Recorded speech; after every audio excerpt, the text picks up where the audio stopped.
Hello दोस्तों, आप सभी का एक नए वीडियो में स्वागत है और आज मैं आप लोगों को एक इंटरेस्टिंग स्टोरी बताने जा रहा हूं। तो आज का वीडियो काफी इंटरेस्टिंग और नॉलेजेबल है। आप लोग सभी इस वीडियो को पूरा जरूर देखेंगे। मैं आप लोगों को एक एक रूल बताऊंगा, आप लोगों को कोई दिक्कत नहीं होगी। So without wasting much time, let's get started now. एक जंगल में एक नाग रहता था। जैसे एक जंगल में एक शेर रहता था। There lived a lion in a forest. तो यहां पर लिखेंगे there lived a snake in a forest. There lived a snake in a forest.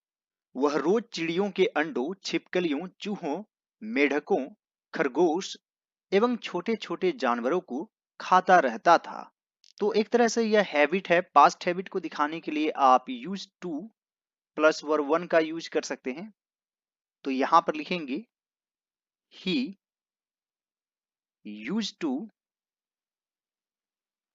Eat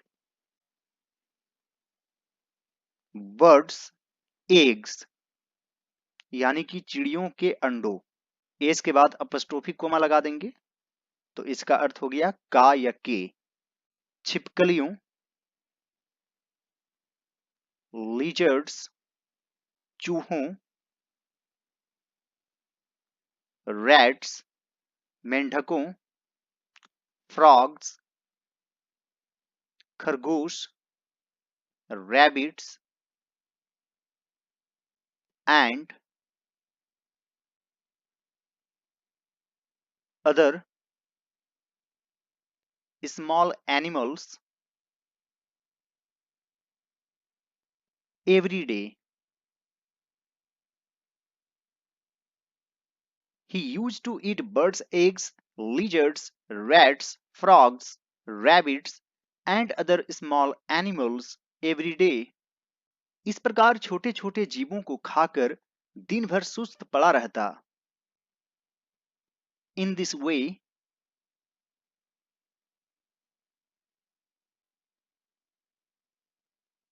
after eating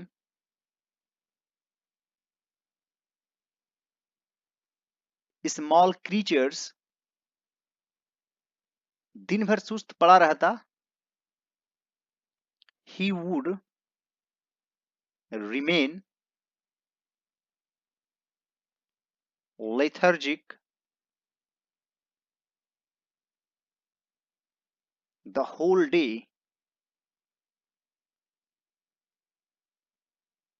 दोस्तों, आप ही की जगह ईट का भी यूज कर सकते हैं। हालांकि स्टोरी में हम लोग ही का यूज कर लेते हैं जानवरों के लिए भी। In this way, after eating small creatures, he would remain lethargic the whole day. कुछ दिनों में ही वह काफी लंबा मोटा हो गया। उसका घमंड भी बहुत बढ़ गया। तो यह सिंपल पास्ट टेंस में है। यहां पर लिखेंगे with in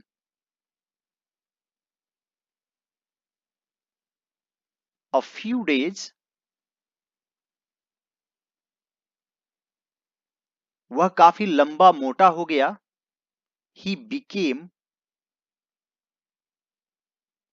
very tall and fat. उसका घमंड भी बहुत बढ़ गया। His pride also increased a lot. Within a few days, he became very tall and fat. His pride also increased a lot. एक दिन नाग ने सोचा, मैं जंगल में सबसे ज्यादा शक्तिशाली हूं। मैं जंगल का राजा हूं। One day, the snake thought, मैं जंगल में सबसे ज्यादा शक्तिशाली हूं। I am the most powerful creature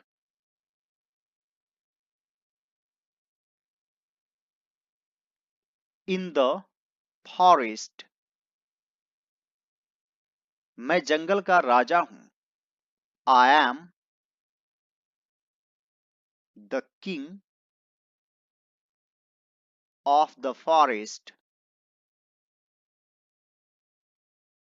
One day the snake thought, I am the most powerful creature in the forest. I am the king of the forest. अब मुझे अपनी प्रतिष्ठा और आकार के अनुकूल किसी बड़े स्थान पर रहना चाहिए। Now I should live in a big place. अपनी प्रतिष्ठा और आकार के अनुकूल suitable to my prestige and size. Now I should live in a big place suitable to my prestige and size. यह सोचकर उसने अपने रहने के लिए विशाल पेड़ का चुनाव किया। यह सोचकर thinking this he chose, choose से चोज बन जाएगा वर्ब टू, यह सिंपल पास्ट टेंस में है। किस चीज का चुनाव किया? एक विशाल पेड़ का। अ ह्यूज ट्री, रहने के लिए।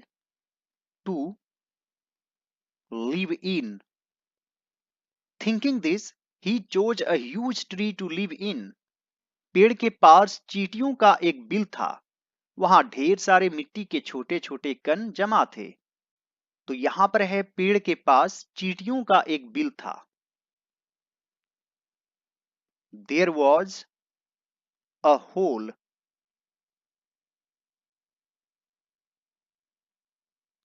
Of ends.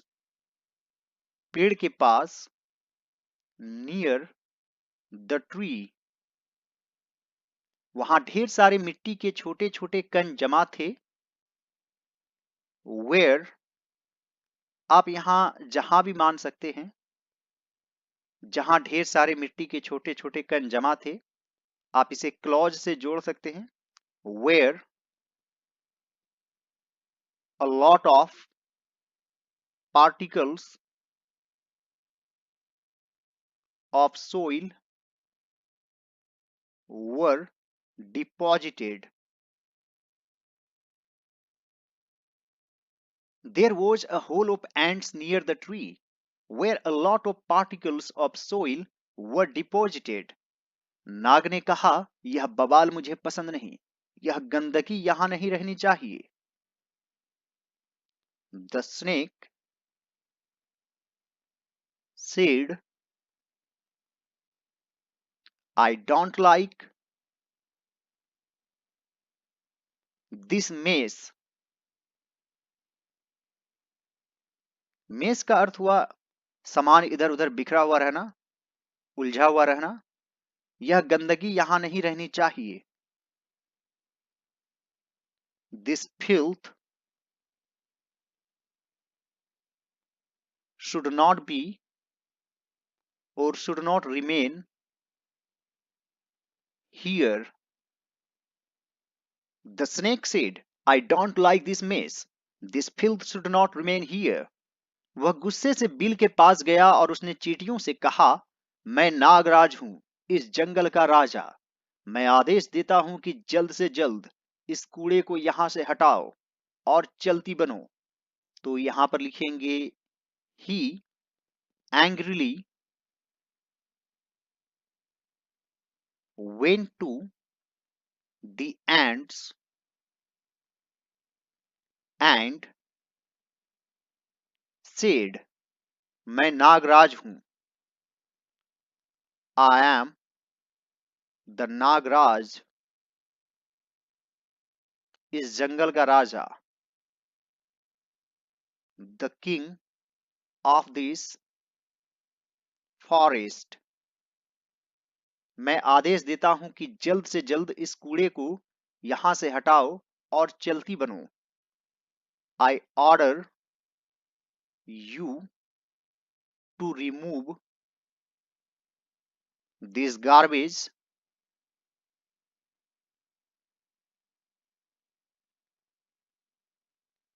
from here as soon as possible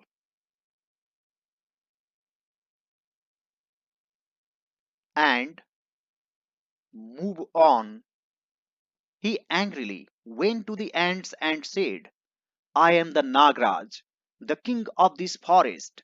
I order you to remove this garbage from here as soon as possible and move on.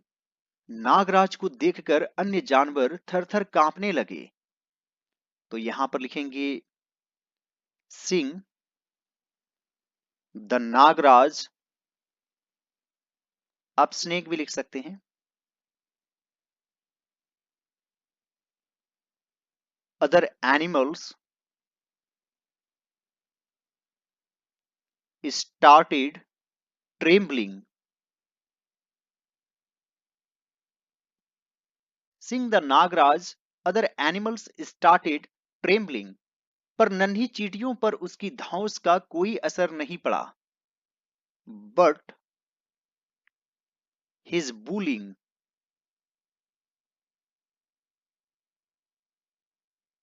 had no effect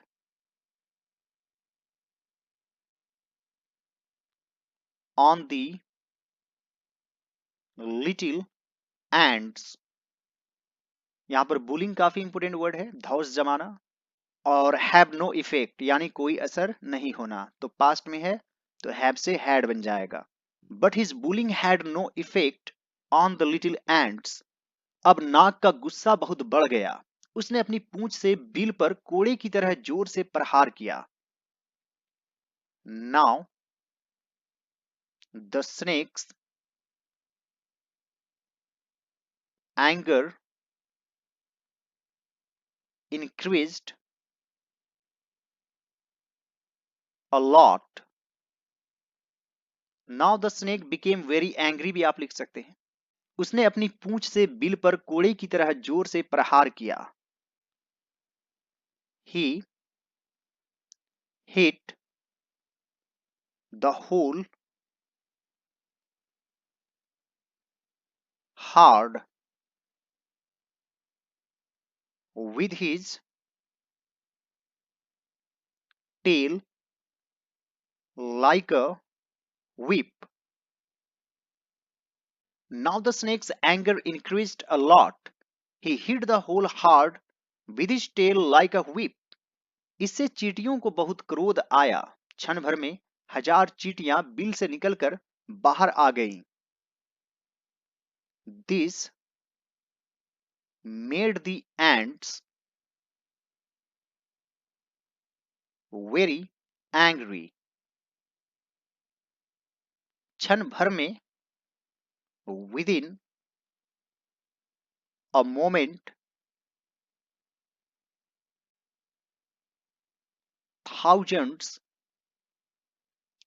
of ants came out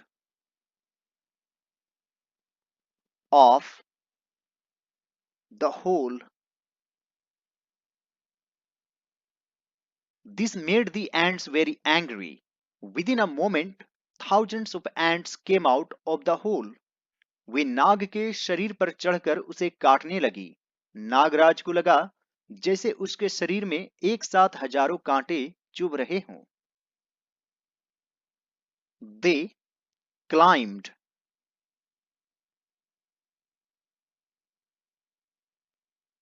on the snake's body and started biting it. आप him भी लिख सकते हैं। जैसे उसके शरीर में एक साथ हजारों कांटे चुभ रहे हों। As if thousands of thorns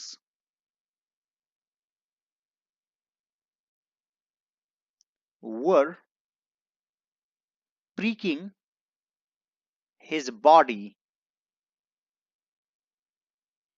simultaneously, यानी एक साथ. They climbed on the snake's body and started biting it as if thousands of thorns were pricking his body simultaneously. वह असह्य वेदना से विफल हो उठा, असंख्य चींटियों से वह घिर गया था. यानी वह असहाय और उसे बहुत दर्द होने लगा था. तो यहां पर आप लिख सकते हैं he writhed. writhe का अर्थ होता है दर्द से कराहना, इधर उधर घूमना. he writhed with unbearable यानी असहनीय पेन, दर्द. he writhed with unbearable pain. असंख्य चींटियों से वह घिर गया था. he was surrounded with innumerable यानी असंख्य, काउंटलेस भी आप लिख सकते हैं, ants. he writhed with unbearable pain. he was surrounded with innumerable ants. उनसे छुटकारा पाने के लिए वह छटपटाने लगा.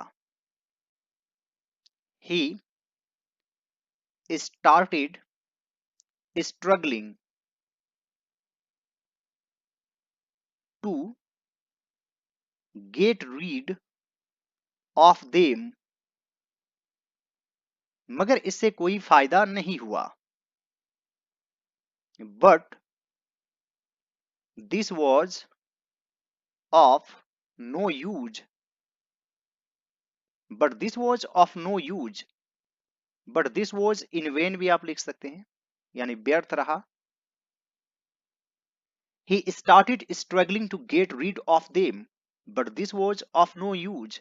कुछ देर तक वह इसी तरह संघर्ष करता रहा और बाद में अत्यधिक पीड़ा से उसकी जान निकल गई.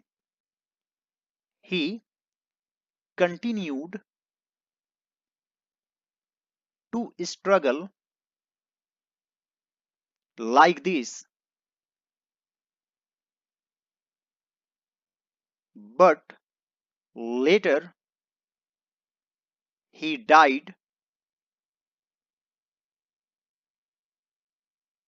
due to extreme pain. He continued to struggle like this, but later he died due to extreme pain. इस स्टोरी का मोरल क्या है? किसी को छोटा नहीं समझना चाहिए. व्यर्थ के घमंड से विनाश हो जाता है. One should not consider anyone inferior. व्यर्थ के घमंड, unnecessary pride leads to destruction. One should not consider anyone inferior. Unnecessary pride leads to destruction. I hope dear friends आज का वीडियो आप लोगों को अच्छा लगा होगा. यदि यह मेरा एफर्ट आप लोगों को अच्छा लगे तो इस वीडियो को लाइक कर दीजिएगा. मेरे चैनल पर नए हैं तो जरूर सब्सक्राइब कर लीजिए और दूसरे सभी वीडियोज को जरूर देखिए. All right friends, thanks for watching. Have a great day.